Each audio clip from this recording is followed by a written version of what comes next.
کیونکہ روزہ تو جیسے ہی شروع ہوتا ہے یہ روزہ رکھنے والے کی طبیعت کو بدلتا ہے، ان کے طریقے کو بدلتا ہے۔ تو پیارے نبی حضرت محمد رسول اللہ صلی اللہ علیہ وسلم سے اگر معلوم کریں یا رسول اللہ کون لوگ ہیں جو اس رمضان میں بھی، ایسے کون لوگ ہوں گے جو یہ روزہ رکھنے کے بعد بھی، ایسے کون ہیں جو رمضان کا مہینہ پانے کے بعد بھی، ایسے کون ہیں جو ان مقدس ساعتوں میں آ جانے کے بعد بھی پھر بھی اللہ ان سے راضی نہیں ہے، پھر بھی اللہ ان سے ناراض ہے، پھر بھی ان کی عبادت قبول نہیں ہے، ان کا روزہ قبول نہیں ہے اور ان کی عبادتیں نہیں اللہ تبارک و تعالیٰ مان رہا، ایسے کون لوگ ہیں؟ تو حدیث پاک میں آتا ہے ہاں ایسے بھی ہیں، 4 لوگ ایسے ہیں، 4 لوگ ہیں ایسے جن کی عبادت قبول نہیں ہوتی، مردوں میں بھی ہیں وہ عورتوں میں بھی ہیں۔ 4 ایسے ہیں بد نصیب جو روزہ رکھنے کے بعد بھی ایسے ہیں جیسے بھوکے ہی ہیں۔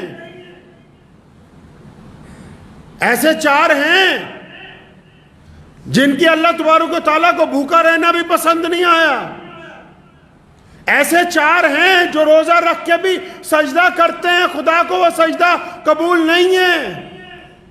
ایسے 4 ہیں جو لوگوں کو صدقہ خیرات بانٹتے پھر رہے ہیں، پھر بھی ان کی یہ ادا اللہ کو بھا نہیں رہی۔ کون ہے بھائی وہ 4 لوگ؟ مردوں میں بھی ہیں، عورتوں میں بھی ہیں۔ ان 4 میں سے پہلے تلاش کر لیں کہیں اللہ معاف فرمائے کہ ہم میں سے کوئی شامل تو نہیں۔ اگر ہماری گنتی ان 4 لوگوں میں ہوتی ہے تو اس کا مطلب ابھی ہم خسارے میں ہیں، ابھی ہم نقصان میں ہیں، ابھی ہم پریشانی میں ہیں۔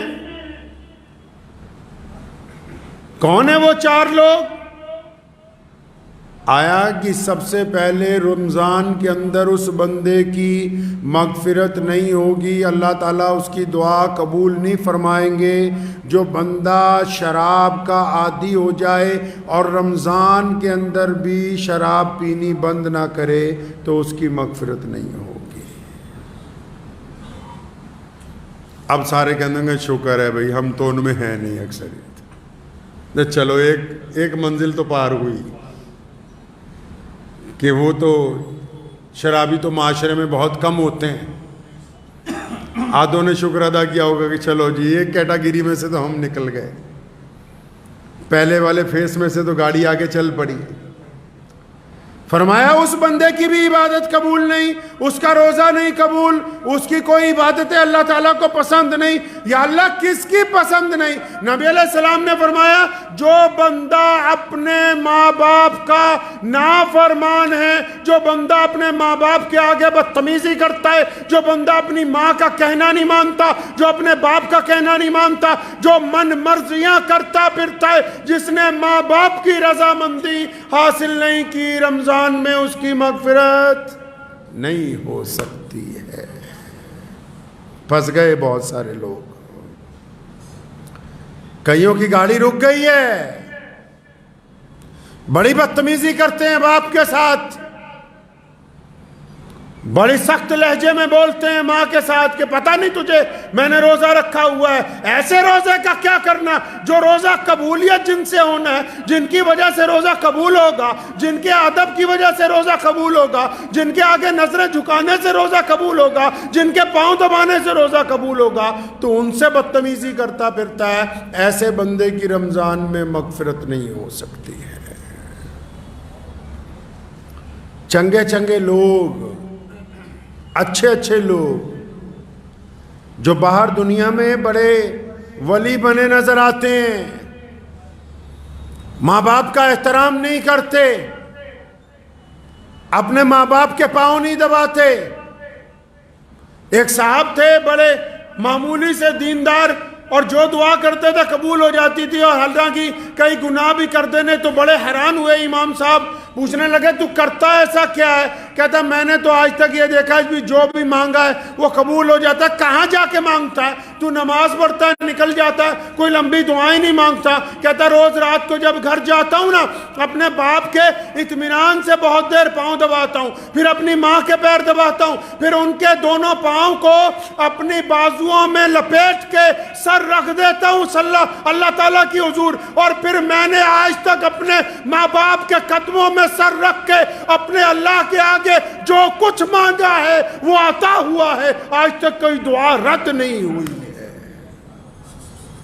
خود پیارے پیغمبر کہیے صلی اللہ علیہ وسلم نے فرمایا کہ اگر میری امی زندہ ہوتی اور بلال تکبیر کہتے میں نماز کے لیے چلا جاتا, مصلی پہ کھڑا ہو جاتا, اور فرمایا میری والدہ آواز مارتی محمد, تو فرمایا میں نماز چھوڑ کے اپنی ماں کے پاس جاتا. اب جو لوگ اس گناہ میں ملوث ہیں رمضان میں بھی, کتنا خوبصورت موقع ہے, کتنے پیارے دن ہیں, کتنی پیاری راتیں, کتنا پیارا ساتھ ہے. اور اب تو اللہ تعالیٰ نے کتنی آسانی کروا دی کہ یہی جو واٹس ایپ ہے, یہی جو آپ کے ہاتھ میں موبائل پکڑا ہوا ہے, اگر ماں باپ دور بھی ہیں تو معافی کے چند جملے ندامت کے آنسوؤں کے ساتھ واٹس ایپ پہ ریکارڈ کر کے بھیجنے ہیں. چند باتیں فون پہ اپنی ماں سے کرنی ہے, اپنے باپ سے کرنی ہے. اور ماں باپ میں اللہ نے مادہ رکھا ہے معاف کرنے کا. اگر روزے دار اپنے والدین کو راضی کر لے گا تو پھر اللہ تبارک و تعالیٰ اس کا روزہ قبول کر لیں گے انشاءاللہ.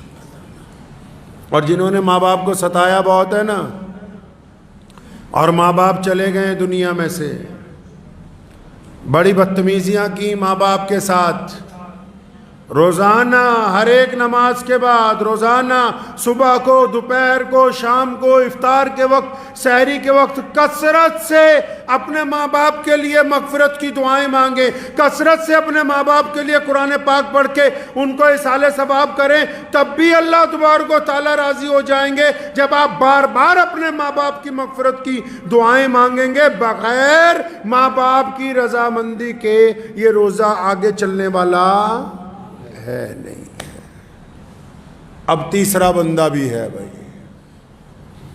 تیسرا بندہ بھی ہے جس کا کام پھنسا ہوا ہے. ایک اور ہے جس کا روزہ قبول نہیں ہو رہا. کون ہے بھائی تیسرا بندہ؟ کون پھنس گیا؟ اب تیسرا بندہ وہ ہے جو رشتہ داریوں میں درار ڈالتا ہے, جو صبح شام رشتہ داریاں توڑتا ہے, جو رشتہ داروں کو دھمکیاں دیتا ہے, جو قطع رحمی کرتا ہے, جن کو اللہ اور اس کے رسول صلی اللہ علیہ وسلم نے آپ کے قرابت دار بنایا ہو. صبح شام صرف انہی کی برائیاں, صبح شام ایک رشتہ دار کو دوسرے رشتہ دار سے لڑاتا ہے, صبح شام اپنے پاس سے ایک خواب بناتا ہے کہ وہ رشتہ دار میرے خلاف ایسا کر رہا ہوگا, پھر دوسرے کو بتاتا ہے کہ اس کے خلاف یہ کرو. یہ سارا دن روزہ رکھتا رہے, نماز پڑھتا رہے, صدقے دیتا رہے, جب تک قطع رحمی کے معاملے کے اندر رسول اللہ کی پیروی اختیار نہیں کرتا, رشتہ داروں میں درار ڈالنی بند نہیں کرتا, تب تک اس کا روزہ قبول ہونے والا ہے نہیں ہے. اسیدہ سمجھا کہ نہیں سویر نو سحری کرنی ہے بہترین, اور شام نو ودیا روزہ کھولنا, ہو گیا روزہ. بڑی مشکل ہے ڈگر پن گھٹ کی. اتنا آسان بھی نہیں ہے مسلمان ہونا. اعلیٰ ترین قوم ہے دنیا کی. اسلام آج دنیا کا سب سے بڑا مذہب ہے. کائنات میں اللہ تعالیٰ نے سب سے زیادہ عزتیں, طاقتیں, دولت, روئے زمین کے خطے, سب کچھ اس قوم کو عطا فرمایا. ایسے ہی نہیں عطا فرمایا, اللہ تعالیٰ نے اپنے پیارے نبی حضرت محمد رسول اللہ کو صاحب خلق عظیم بنایا. قرآن نے کہا کہ یا رسول اللہ آپ اخلاق میں سب سے اعلیٰ ہیں, اور پھر رسول اللہ نے اپنے اخلاق کو بانٹا پوری کائنات کے اندر. یہ امت اعلیٰ ترین امت اس لیے بنی کیونکہ ان کا کردار سب سے اعلیٰ ہے, اس لیے اللہ تبارک و تعالیٰ نے ان کو پسند فرمایا ہے. چوتھا بندہ بھی ہے. چوتھا تو بہت برا پھنسا ہوا ہے, کئیوں کی گاڑی وہیں رکی ہوئی ہے. چوتھا بھی ہے جس کا روزہ خراب ہو رہا ہے, جس کے روزے کے اندر خرابی ہے, جس کی مغفرت کا فیصلہ نہیں ہونے والا, جس کے سجدے قبول نہیں ہو رہے. چوتھا کون ہے یا اللہ؟ اللہ کے نبی صلی اللہ علیہ وسلم بتاتے ہیں چوتھا کون ہے یا رسول اللہ؟ کون ہے ایسا بندہ؟ ایک تو ماں باپ کا نافرمان ہے, ایک رشتہ داریاں توڑنے والا بھی ہے، قطع رحمی کرنے والا بھی ہے، شراب پینے والا بھی ہے۔ اب یہ چوتھا کون پھنس گیا؟ اچھے اچھے نمازی ہیں جو اس میں شامل ہیں۔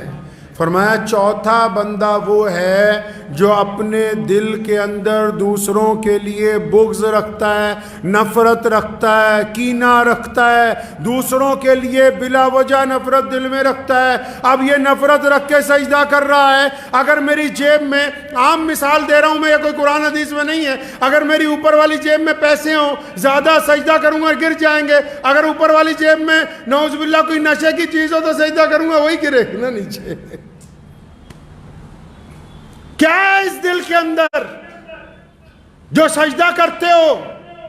فرمایا بغض رکھتے ہو دوسروں سے۔ دونوں صورتوں میں، چغلی کو، غیبت کو، بہتان کو ایک ہی کیٹیگری میں محمد رسول اللہ نے رکھا۔ مان لیا کہ وہ بندہ شرابی ہے، مان لیا کہ اس بندے میں خرابی ہے، مان لیا چور ہے، ڈاکو ہے، عیاش ہے، بدماش ہے، لیکن اگر یہ بات تم اس کے منہ پہ کہتے اس کو برا لگتا کہ نہیں لگتا؟ برا لگتا، وہ تم سے لڑ پڑتا۔ تم منہ پہ اس لیے نہیں کہتے کہ منہ پہ کہوں گا تو یہ لڑ پڑے گا۔ تو نبی علیہ السلام نے فرمایا کہ اگر یہ اپنے بھائی کی غیبت کرتا ہے، اس میں برائی ہے تو برائی کو بھی بیان کرنا فرمایا منع ہے۔ اور اگر اس میں برائی نہیں ہے، تم کہتے ہو کہ چور ہے، وہ چور نہیں ہے، تم کہتے ہو بے ایمان ہے، وہ بے ایمان نہیں ہے، تم کہتے ہو ریاکار ہے، وہ ریاکار نہیں ہے، تم کہتے ہو زانی ہے، وہ زانی نہیں ہے، اگر تم اپنے پاس سے بھی الزام لگاتے ہو، پہلی صورت میں غیبت ہے، اگر اس میں گناہ ہے تو غیبت کا گناہ، اور اگر اس میں وہ گناہ نہیں ہے تو بہتان کا گناہ۔ اب چغلیاں کرنے والے بھی خدا کی حضور بخشے جائیں گے کیا؟ اب بے ایمانیاں کرنے والے بھی روزے میں بخشے جائیں گے کیا؟ جن کے دل غیبت سے بھرے ہوئے ہوں، جو گھروں کے اندر اپنے گھروں میں اپنے بچوں کے ساتھ نفرت رکھتے ہوں، جو مسجد میں آتے ہوں پھر بھی پردھان جی کے چکر میں ایک دوسرے کی ٹانگ کھینچنے کی فکر میں رہتے ہوں، جو یہ سوچتے ہوں کہ فلاں کی خامی کیسے نکالیں، جو 24 گھنٹے اسی چکر میں، اب کسی گھر میں کوئی بہو ہے، کسی کی بیٹی بہو بن کے آ گئی، ہماری کہیں چلی گئی، ہم کہتے ہیں داماد اچھا ہو جائے لیکن ہمارا بیٹا اچھا نہ بنے اپنی بیوی کے لیے۔ داماد اچھا چاہیے، اپنا بیٹا اچھا نہیں ہو تمہاری بیوی کے لیے۔ روزہ بھی رکھتے ہو، اپنی بہو کی بے عزتی بھی کرتے ہو، روزہ بھی رکھتے ہو، اپنے بچوں کو بھی ڈانٹتے ہو، روزہ بھی رکھتے ہو، اپنے ماتحت کو بھی ڈانٹتے ہو۔ پتہ ہے نبی علیہ السلام نے آخری وقت میں کیا کہا؟ یہ صرف آج تک یہی بتاتے کہ یہی کہا میری امت کو بخش دو، میری امت کے لیے مغفرت کا فیصلہ ہو جائے، میری امت کا کیا ہوگا یا اللہ میری۔ لیکن نبی علیہ السلام نے آخری وقت میں اس کے علاوہ اور بہت سی باتیں کی، ان میں ایک بڑی پیاری بات ہے، فرمایا میں اس بات کے لیے بھی بڑا فکر مند ہوں کہ میرے بعد تم اپنے ماتحتوں کے ساتھ کیا کرو گے، میرے بعد تم اپنے نوکروں کے ساتھ کیسا معاملہ کرو گے، میرے بعد تم اپنے غلاموں کے ساتھ کیا کرو گے۔ جس نبی علیہ السلام نے زندگی میں ظاہری پردہ فرمانے کے وقت بھی اس بات کی فکر کی ہو کہ میرے بعد ماتحتوں کا کیا ہوگا، نوکروں کا کیا ہوگا، ملازموں کا کیا ہوگا، غریبوں کا کیا ہوگا، مسکینوں کا کیا ہوگا، پھر اس امت پر روزے فرض کر دیے گئے ہوں، ان فرض روزوں میں روزے دار بندہ اپنے گھر کے اندر ہی ایک بغض رکھتا ہو اپنے ہی دوستوں کے لیے، اپنے ماں باپ کے لیے، اپنی بیوی کے لیے، اپنے بھائی کے لیے، اپنے عزیز و اقارب کے لیے، اپنے نماز کے ساتھیوں کے لیے، پھر یہ سوچتا ہے کہ میرا روزہ ہو گیا۔ روزہ ہوا نہیں ہے، روزہ نہیں ہوا۔ روزہ تو برائیوں کو جلانے کا نام ہے، روزہ تو برائیوں کو ختم کرنے کا نام ہے۔ اچھا روزہ رکھنا چاہتے ہیں آپ؟ چاہتے ہیں کہ بہت خوبصورت روزہ ہو؟ روزے دار کو تو غصہ نہیں آتا، روزے دار کو غصہ نہیں آتا، اور جب وہ غصہ آتا ہے، یہ کون کہتا ہے نہیں آتا؟ ارے آتا ہے غصہ، لیکن روزے دار غصے کا اظہار نہیں کرتا، روزے دار غصہ آنے کے بعد گالی نہیں دیتا، روزے دار غصہ آنے کے بعد غصے کو ضبط کر لیتا ہے، روزے دار غصہ آنے کے بعد ناراضگی کا اظہار نہیں کرتا۔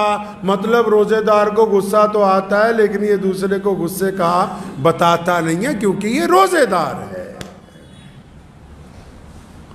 روزے دار کا عمل اور اس کا کردار اچھا، روزہ رکھنا چاہتے ہیں ماں باپ کی اطاعت کیجئے. ماں باپ کہہ رہے ہیں بیٹا جلدی گھر آ جاؤ، کہہ نہیں ہم تو دیر سے آئیں گے. ماں باپ کہہ رہے ہیں فلاں کے ساتھ ملنا جلنا کم کر دو، نہیں ابا تمہیں نہیں پتہ ہے. ماں باپ نے تمہارے اندر کچھ خرابیاں دیکھی، ان کی اصلاح کرتے ہیں، تم کہتے ہو کہ نہیں آپ کو عقل نہیں ہے.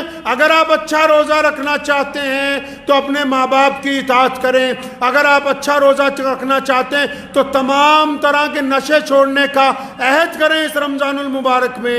اگر آپ روزہ اچھا رکھنا چاہتے ہیں تو پھر سارا دن صرف اگر 5 نمازیں آپ جماعت سے پڑھ رہے ہیں، ان نمازوں کے بعد اگر وقت نہیں نہ مل رہا بہت زیادہ تلاوت کا، وقت نہیں مل رہا نہ تسبیح کرنے کا، لیکن اگر آپ کاروبار میں برابر تولیں گے تو آپ کا روزہ اچھا گزرے گا.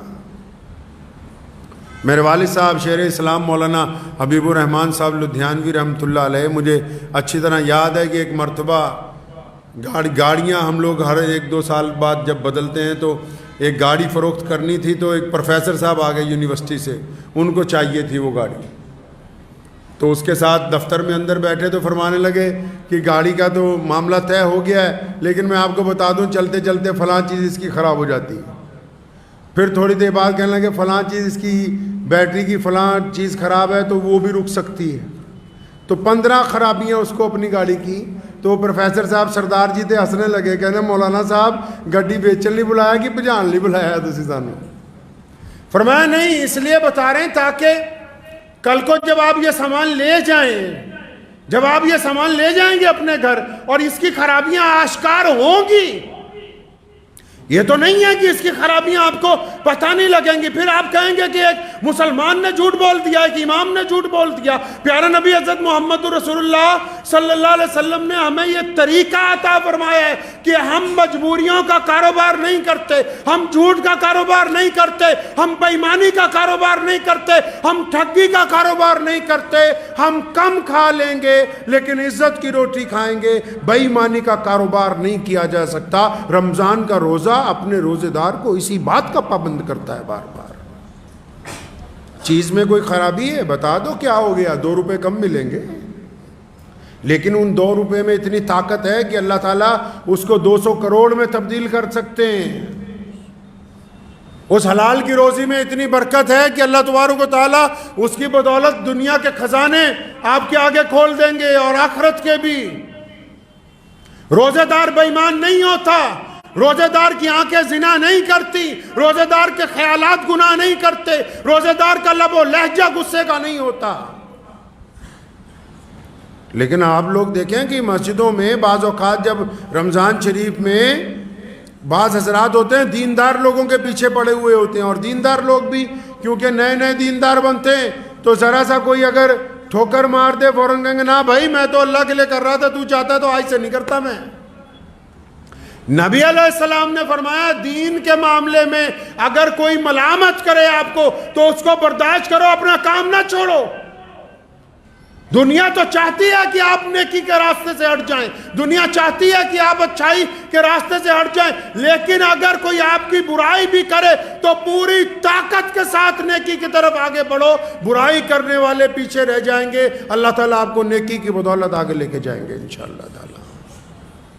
اور لیکن جو لوگ روزہ رکھنے کے بعد غیبت کرتے ہیں، روزہ رکھنے کے بعد چغلی کرتے ہیں، روزہ رکھنے کے بعد کسی کی بیٹی کی طرف غلط نگاہ سے دیکھتے ہیں، روزہ رکھنے کے بعد ٹھگی کا پلان بناتے ہیں، روزہ رکھنے کے بعد بے ایمانی کرتے ہیں، روزہ رکھنے کے بعد گھروں میں اپنی بہنوں کو، بیٹیوں کو، بہوؤں کو تانے مارتے ہیں، روزہ رکھنے کے بعد گھر کی اگر عورتوں کو بھی کہتا ہوں، بیٹیوں کو بھی، بہنوں کو بھی، اور جنیاں مرضی تسبیحاں کرتے رہو، جب تک لوکاں دا دل دکھانا بند نہیں کرو گے کوئی تسبیح قبول نہیں ہوگی،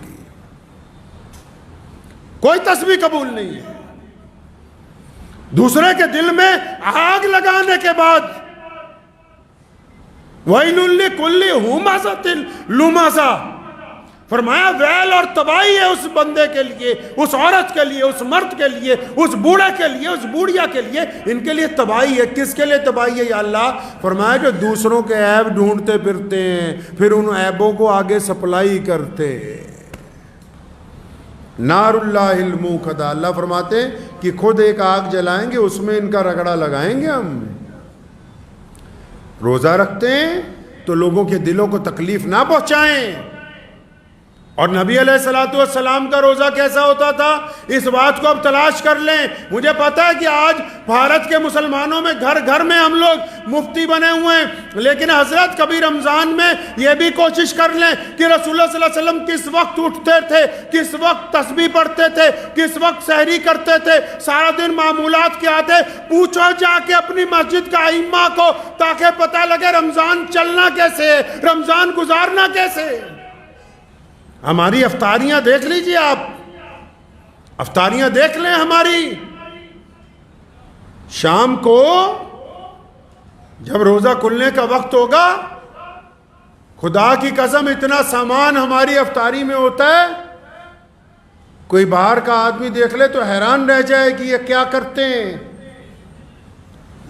بہترین قسم کے کھانے، بہترین قسم کے پکوڑے، طرح طرح کی حلوے، طرح طرح کی میٹھی کھیریں، طرح طرح کی کھجوریں، طرح طرح کے پھل، طرح طرح کے شربت، طرح طرح کی کولگیٹ اور طرح طرح کی کیا کہتے ہیں اس کو، کولڈ ڈرنک۔ ہمارے پیارے نبی صلی اللہ علیہ وسلم نے روزہ کیسے کھولا؟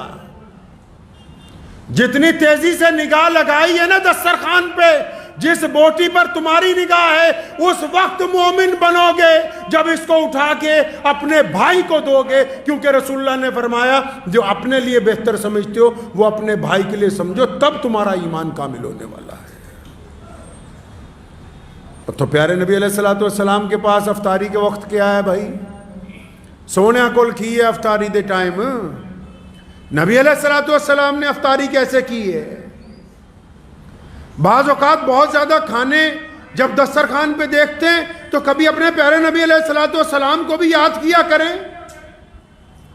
سیدنا فاطمہ الزہرا رضی اللہ تعالی عنہا، حضرت علی رضی اللہ تعالیٰ عنہ کی زوجہ، مولا علی رضی اللہ تعالیٰ عنہ کو کئی دن بعد مزدوری ملی، 4 یا 5 دن کا فاقہ لگاتار، 3 4 5 دن گزر گئے، چوتھے دن مزدوری ملی ہے، اور مزدوری کے بعد جو آٹا آیا اس کی روٹیاں بنی، حضرت مولا علی رضی اللہ تعالیٰ عنہ کو دی گئی، حسن و حسین کو دی گئی۔ سیدنا فاطمہ الزہرا نے اپنے حصے کی آدھی روٹی ایک کپڑے کے اندر لپیٹی، اس پر ایک ٹکڑا رکھا سالن کا، اور حضرت علی رضی اللہ تعالیٰ عنہ کو لپیٹ کے دی۔ پوچھا فاطمہ یہ کیا کرنی ہے؟ فرمایا علی جاؤ نا میرے ابا محمد رسول اللہ کو دے کے آؤ، میرے نبی علیہ الصلوۃ والسلام کا آج 5 دن سے فاقہ ہے، نبی علیہ السلام نے 5 دن سے کھانا نہیں کھایا ہے۔ اتنی لمبی افطاریاں اگر یہ غریبوں تک پہنچا دی جائیں تو رسول اللہ صلی اللہ علیہ وسلم اس امتی پر فخر کریں گے قیامت کے روز۔ آؤ رسول اللہ کی افطاری دیکھتے ہیں۔ افطار کا وقت ہوتا ہے، محمد رسول اللہ مسجد نبوی میں ہیں یا محمد رسول اللہ اپنے گھر کے حجرہ مبارک میں ہیں، ایک بندہ چھت پہ کھڑا ہے سورج کو دیکھنے کے لیے کہ جیسے ہی یہ غروب ہو جائے بتا دیا جائے رسول اللہ کے ہاتھ میں ایک کھجور ہے، نبی علیہ الصلوۃ والسلام کے ہاتھ میں ایک کھجور ہے، یا کبھی ایک ہے یا ایک سے زیادہ کچھ ہیں۔ آپ صلی اللہ علیہ وسلم کھجور کھاتے ہیں، پانی پیتے ہیں، روزہ کھل جاتا ہے، نماز کی تیاری ہو جاتی ہے تے اسی تا ماشاءاللہ افطاری چ کھائی نہ لینے، عشاء ویلے اٹھیا ہی نہیں جاتا، اٹھیا ہی نہیں جاتا عشاء چ۔ کبھی دودھ سے روزہ کھولا، نبی علیہ السلام کو پسند نہیں تھا کہ دسترخوان کے اوپر آگ سے بنی ہوئی چیزیں آئیں۔ افطاری کے دسترخوان پر نبی علیہ الصلوۃ والسلام نے آگ سے بنی ہوئی کوئی چیز کبھی تناول نہیں فرمائی، اور نبی علیہ الصلوۃ والسلام نے کبھی باسی کھانا نہیں کھایا، صرف ایک مرتبہ باسی روٹی کھائی فتح مکہ کی رات کو ام ہانی رضی اللہ تعالیٰ عنہ کے گھر، ورنہ فاقے سے رہتے تھے یا پھر تازہ کھانا کھاتے تھے۔ نبی علیہ الصلوۃ والسلام نے باسی کھانا نہیں کھایا۔ تو اس بات کو طے کر لیں کہ یہ رمضان خوبصورتی سے گزارنا ہے، گزاریں گے انشاءاللہ۔ خوبصورتی کہاں ہوتی ہے پتہ ہے؟ کئی کریمہ ملنڈے منہ تے ایدہ نہیں خوبصورت ہونا۔ چہرہ خوبصورت کرنا چاہتے ہیں؟ ایک صاحب میرے اپنے دادا مرحوم حضرت مولانا مفتی محمد احمد لدھیانوی رحمۃ اللہ علیہ کا واقعہ یاد آ گیا۔ تشریف فرما تھے تو ایک صاحب آئے فرمانے لگے حضرت وہ مجھے اپنی بیوی کا چہرہ اتنا خوبصورت نہیں لگتا، تھوڑی کالی ہے، تو کچھ علاج بتائیں اس کا۔ وہ سوچا حضرت بتا دیں گے کہ فلاں چندن رگڑ کے لگانا، یہ کرنا وہ کرنا۔ تو دادا مرحوم رحمۃ اللہ علیہ نے کہا کہ بیٹا تم اور تمہاری بیوی دونوں نماز پڑھتے ہو نہیں؟ نماز کی پابندی کریں اور اپنی زبان کو شکوے سے روک لو بس۔ آپ یقین مانیں کہ وہ بندہ 15-20 دن بعد آیا، کہنے لگا نماز کی برکت سے اب میری اہلیہ کے چہرے پر کشش ہے، اب اس کے چہرے پر نور ہے۔ بندہ جتنی مرضی سرخی پاؤڈر لگا لے، جب تک دل گندا رہے گا، جب تک عبادت میں یہ دل جھکے گا نہیں، جب تک کوڑا کرکٹ اس میں سے نکلے گا نہیں، جب تک من پاک نہیں ہوگا، چہرے پر تسلی آ نہیں سکتی ہے۔ رنگ میں کچھ نہیں رکھا، اللہ تبارک و تعالیٰ نے دلوں کے نور چہروں کے اوپر عطا فرمائے۔ اس دل کو پاک کر لیجئے، چہرہ منور ہو جائے گا انشاءاللہ تعالی۔ تو یہ روزہ گزاریں گے انشاءاللہ اچھی طرح گزارنا ہے۔ دھیان رکھنا ہے ان لوگوں کا جو آس پاس غریب ہیں۔ ہم محمد رسول اللہ کی امت میں سے ہیں، ہم بانٹنے والے ہیں، مانگنے والے نہیں ہیں۔ رسول اللہ صلی اللہ علیہ وسلم نے بانٹنے کا حکم دیا، رمضان میں تو تیزی سے بانٹنے کا حکم دیا، اور صرف پیسے ہی نہیں بانٹنے، ہم نے خوشیاں بھی بانٹنی ہیں، ہم نے آنسو بھی پہنچنے ہیں، ہم نے غریبوں کا ساتھ بھی دینا ہے، ہم نے رسوا لوگوں کو عزت عطا کرنی ہے، اور ہم نے ناراضوں کے ساتھ مصافحہ کر کے ان کو گلے سے لگانا ہے۔ صرف پیسے ہی نہیں بلکہ چاروں طرف خوشیاں بھی بانٹنی، یہی رمضان المبارک ہم نے سکھانے کے لیے آیا ہے۔ تو دعا کیجئے انشاءاللہ تعالی۔ رمضان المبارک کے کچھ بہترین واقعات ذہن میں تھے نبی علیہ الصلوۃ والسلام کی سحری کے افطاری کے، تو انشاءاللہ تبارک و تعالی اللہ نے چاہا تو آئندہ جمعے وہ آپ سے بات ہوگی، اور میں امید کرتا ہوں کہ ہم سب مسلمان بھائی بہن اس رمضان میں پابندی کے ساتھ جب روزہ رکھیں گے، روزہ رکھنے کے بعد کسی کے دل کو تکلیف نہیں پہنچائیں گے، انشاءاللہ حلال روزی سے روزہ کھولیں گے، خود بھی کھائیں گے، دوسروں کو بھی کھلائیں گے، اور نماز تراویح کو اطمینان کے ساتھ ادا کریں گے، اور ہمارا رب جب ہم سے راضی ہو جائے گا تو امید ہے کہ جس طرح ہم دنیا میں ملتے ہیں انشاءاللہ تعالی جنت کے اندر بھی آپس میں ملاقات ہوتی رہے گی۔ وآخر دعوانا ان الحمد للہ رب العالمین۔